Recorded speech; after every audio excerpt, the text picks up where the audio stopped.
Hi happy souls. Celebrities the face reading గురించి మనం తెలుసుకుందాము. సార్ అదాన్ టీవీలో ఆంధ్రప్రదేశ్ ఎలక్షన్కి ముందు మన పవన్ కళ్యాణ్ సార్ గురించి చెప్పిన ప్రొడక్షన్స్ 100% పర్ఫెక్ట్గా మ్యాచ్ అయ్యాయి. సో అలాగే మనము సార్ దగ్గర నుంచి మెయిన్ సెలబ్రిటీస్ ఫేస్ రీడింగ్ గురించి మనము అడిగి తెలుసుకుందాము. వియర్స్, మన Jagadish Vichalam sir face reading journey 20 years successful complete చేశారు. ఈ ఎపిసోడ్ నుంచి ప్రతి ఒక్క ఎపిసోడ్లో మన సెలబ్రిటీస్ గురించి సారు ప్రొడక్షన్ చేస్తారు. హాయ్ సార్, మనం ఈరోజు మన megastar Chiranjeevi sir face reading గురించి తెలుసుకోవచ్చా? ఖచ్చితంగా. ఓకే, సో ఫస్ట్ థింగ్, ప్రతి ప్రేక్షకులకి ధన్యవాదాలు for all your support. So face reading అనేది యాక్చువల్లీ ప్రెడిక్షన్ అనేది కాదు. ఫేస్ రీడింగ్ అనేది వాళ్ళ face is the map of their body and mind. Okay, వాళ్ళ ఫేస్లోనే తెలిసిపోతుంది. ఓకే, ఎలాంటి వ్యక్తులు వాళ్ళు అనేది తెలిసిపోతుంది. సో దాన్ని బట్టి ఫేస్ రీడింగ్ అనాలిసిస్ వచ్చి ఒక scientific method. Okay, ancient science అనొచ్చు దాన్ని. దాన్ని బట్టి మనము వాళ్ళ పాజిటివ్స్ నెగిటివ్స్ అని చెప్పచ్చు. Sure sir. And to start with megastar Chiranjeevi గారు, డెఫినెట్లీ ఆయన నాకు చాలా పెద్ద inspiration. Okay, from my childhood. So Chiranjeevi గారి గురించి ఫేస్ రీడింగ్ చెప్పాలి అంటే, Chiranjeevi garu face రీడింగ్లో like positives. So ఒక సెలబ్రిటీ అన్నప్పుడు చాలా పాజిటివ్స్ మోస్ట్ ఆఫ్ ద పీపుల్కి తెలిసి ఉంటాయి. ఓకే, సో కొన్ని తెలిసిండొచ్చు, కొన్ని తెలియకపోయిండొచ్చు. ఆన్ అన్ యావరేజ్ నేను కొన్ని పాయింట్స్ పికప్ చేసి చెప్తాను. Please. So Chiranjeevi garu face reading ప్రకారము ఆయనకి చాలా విల్ పవర్ ఉంది. ఓకే, సో చిరంజీవి గారు చైల్డ్హుడ్ ఫోటో చూడండి. మిడిల్ ఏజ్ కాదు, కాలేజ్ కుర్రోడ్గా ఉన్నారు కదా, అప్పటి ఫోటో చూడండి. ఓకే, అండ్ ఒక 28-30 years టైంకి వచ్చే ఫోటో చూడండి. అక్కడి నుంచి కంప్లీట్ ఈ 3 ఫోటోలకి తేడా ఉంది ఫేసెస్లో. ఓకే, చిన్నప్పుడు ఫోటోలో హై ఎనర్జెటిక్ పర్సనే, కానీ డైరెక్షన్ ఉండలేదు. యాక్చువల్గా చెప్పాలంటే ఓకే, డైరెక్షన్ ఉండలేదు, కానీ హైపర్ యాక్టివ్. ఓకే, సో అలా ఉండే. సో చిన్నప్పటి నుంచి మన చిరంజీవి గారు హైపర్ యాక్టివ్. సో కానీ అప్పుడేమంటే ఎన్నోసార్లు అమ్మ నాన్న దగ్గర తిట్లు తినేదే కావచ్చు, ಅಥವಾ కొన్ని మిస్టేక్స్ చేసేది, అంటే ఫాస్ట్గా రెస్పాండ్ అయిపోయేది, ఫాస్ట్గా రియాక్ట్ అవ్వడము. అలా రియాక్షన్స్. సో కొన్నిసార్లు ఏమవుతా ఉంటే పేరెంట్స్ దగ్గర తిట్టిపించుకునే అలాంటి సందర్భాలు అయిండొచ్చు. ఓకే, కానీ ఒక కాలేజ్ కుర్రోడు ఆ టైంకి వచ్చే టైంకి చిరంజీవి గారు ఆ టైంలో కొంచెము ఫోకస్, క్లారిటీ, ఇవి 2 ఇంప్రూవ్మెంట్ వస్తుంది ఆయనకి. ఆ టైంకి ఏది కావాలి ఆయనకి అనేది పక్కా క్లారిటీ ఉండేది. ఓకే, ఏమీ డౌట్ లేదు. తర్వాత ఆయన మీద ఆయనకి ఎక్కువ నమ్మకం ఉండే. సెల్ఫ్ కాన్ఫిడెన్స్ ఉండే. కానీ ఆ టైంలో ఏమంటే చిరంజీవి గారిని ఎవరైనా క్రిటిసైజ్ చేస్తే ఆయన కాస్త అంత ఈజీగా తీసుకునేకి అవుతా ఉండే. వాళ్ళు నన్ను ఇట్లా అనేసి దాని గురించి ఎక్కువ ఆలోచించడము, డిస్కస్ చేయడము, ಅಥವಾ కాస్త బాధపడడం ఇలా ఉండే. ఓకే, కానీ యాజ్ కొంతమంది ఒక ఆఫ్టర్ 3 to 5 years ఒక సినిమా ఇండస్ట్రీకి వచ్చి 5-6 years అయిన తర్వాత చూడండి, చిరంజీవి గారు ఫేసు అప్పటికి ఇప్పటి వరకును చాలా డిఫరెన్స్ లేదు. ఎగ్జాక్ట్లీ. ఓకే, అవును. సో ఎప్పుడు అంటే నాకు ఆల్మోస్ట్ ఐ థింక్ 1984-85 అనుకుంటాను అప్రాక్సిమేట్లీ. ఆ టైం నుంచి తర్వాత సుప్రీం హీరో అయ్యారు, మెగాస్టార్ అయ్యారు. అప్పటి నుంచి ఇప్పటి వరకు చిరంజీవి గారు ఫేస్లో ఆ ఏజింగ్ అనేది తప్ప ఏమీ డిఫరెన్స్ తెలుస్తూ ఉండలే. అంటే అప్పటికి ప్రతి ఎమోషన్ని కంట్రోల్ చేసే కెపబిలిటీ వచ్చేసింది ఆయనకి. ఓకే, ఆ కేపబిలిటీ వచ్చినప్పుడు చేంజ్ అయ్యా. Okay, face. సో అప్పటి నుంచి ఇప్పటి వరకు అలాగే ఉండరు ఆయన.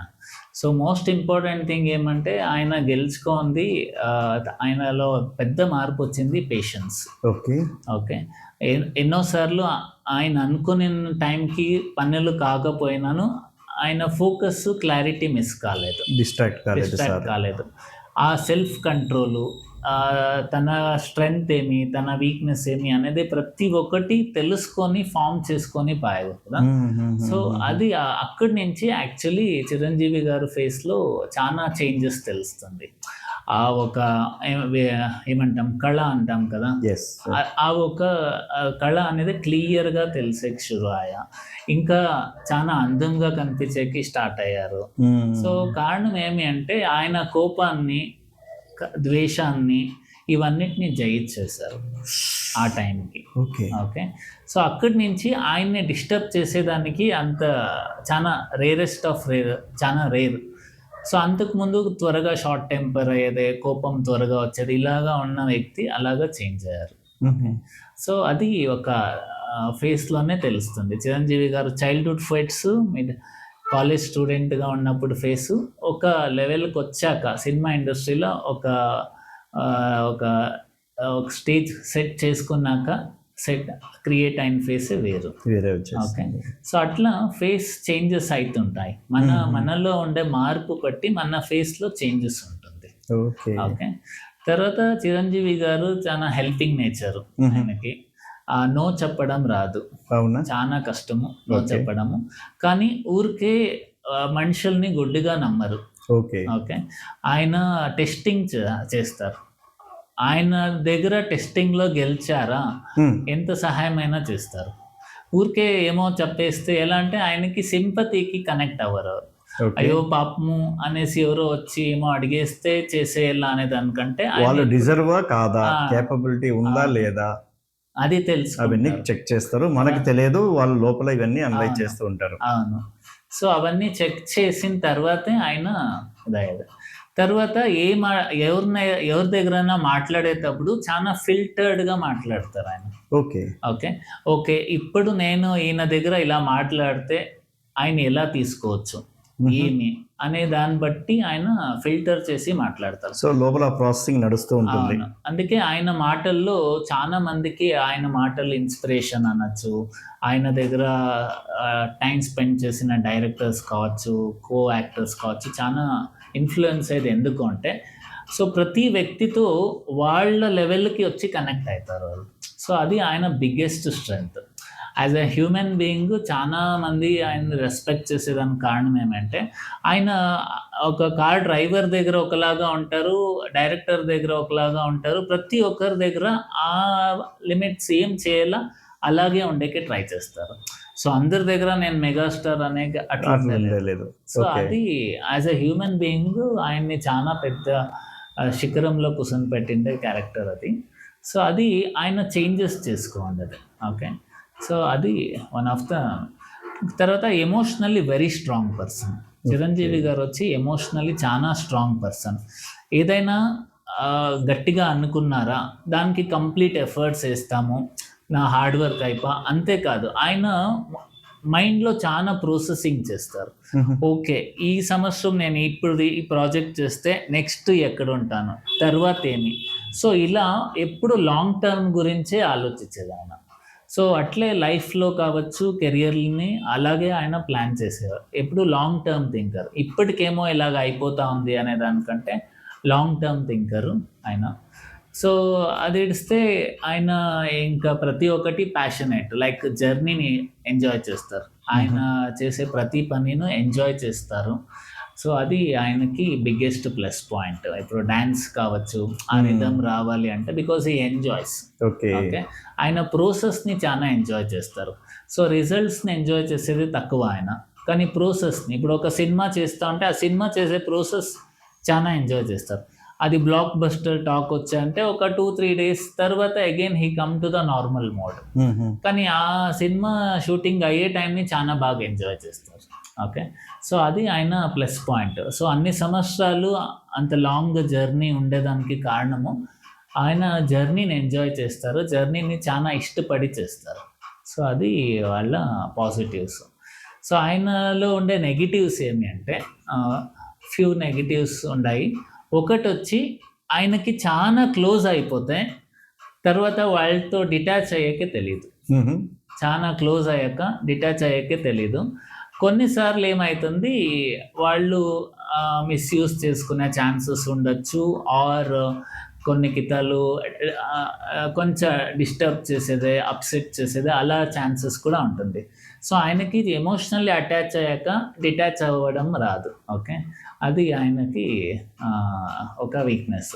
సో ఆయన పీపుల్ ఆడిటింగ్ అనేది ఉన్నప్పుడు చాలా బెస్ట్ అవుతుంది. ఎలా అంటే ప్రతి సంవత్సరము ఎవరికి ఈ సంవత్సరం ఇంపార్టెన్స్ ఇవ్వాలి, ఎవరికి లాస్ట్ ఇయర్ ఇంపార్టెన్స్ ఇచ్చాను, ఈ సంవత్సరం ఎవరికి ఇంపార్టెన్స్ ఇవ్వాలి, ఎవరిని పక్కలో పెట్టాలి, అలా ఉన్నప్పుడు ఏమవుతుంది ఆయనకి కొంచెం ఈజీ అవుతుంది. సో అది చాలా.